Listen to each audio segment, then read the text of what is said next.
সংযুক্ত আরব আমিরাত বাংলাদেশের ওপর ভিসা নিষেধাজ্ঞা দিয়েছে এমন একটি খবর দেশের বিভিন্ন অনলাইন সংবাদ মাধ্যম ও সামাজিক যোগাযোগ মাধ্যমে ছড়িয়ে পড়ে। কিন্তু আসল সত্যটা কি? প্রধান উপদেষ্টার প্রেস উইং জানিয়েছে, এই খবর সম্পূর্ণ ভুয়া। শনিবার ২০ সেপ্টেম্বর দিবাগত রাতে প্রেস উইংয়ের ফ্যাক্টস নামের অফিসিয়াল ফেসবুক পেজে জানানো হয়, বাংলাদেশের ওপর আমিরাত কোনো ধরনের ভিসা নিষেধাজ্ঞা আরোপ করেনি। কিছু অনলাইন নিউজ পোর্টাল ও সামাজিক মাধ্যমে দাবি করা হয়, বাংলাদেশসহ এশিয়া ও আফ্রিকার ৯টি দেশের ওপর আমিরাত নতুন ভিসা নিষেধাজ্ঞা দিয়েছে কিংবা মেয়াদ বাড়িয়েছে।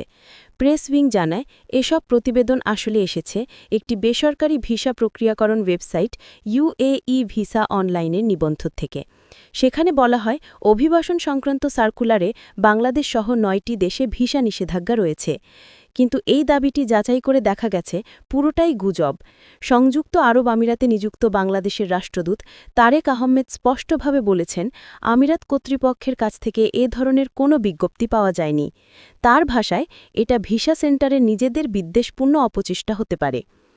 তিনি আরও জানান, ২০ ও ২১ সেপ্টেম্বর আমিরাতে সরকারি ছুটি, তাই ২২ সেপ্টেম্বর অফিস খোলার পর দূতাবাস অফিসিয়াল চ্যানেলের মাধ্যমে বিষয়টি নিয়ে সরকারের সঙ্গে যোগাযোগ করবে।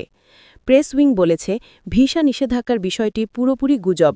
আসলে একটি বেসরকারি ওয়েবসাইটের ভুল ও বিভ্রান্তিকর তথ্য যাচাই বাছাই ছাড়া ছড়িয়ে দেওয়ায় সাধারণ মানুষের মধ্যে বিভ্রান্তি তৈরি হয়েছে। সুতরাং বাংলাদেশের উপর আমিরাতের ভিসা নিষেধাজ্ঞা সংক্রান্ত খবরটি একেবারেই ভুয়া। সত্য তথ্য জানতে সবসময় ভরসা রাখুন সরকারি ও অফিসিয়াল ঘোষণার ওপর।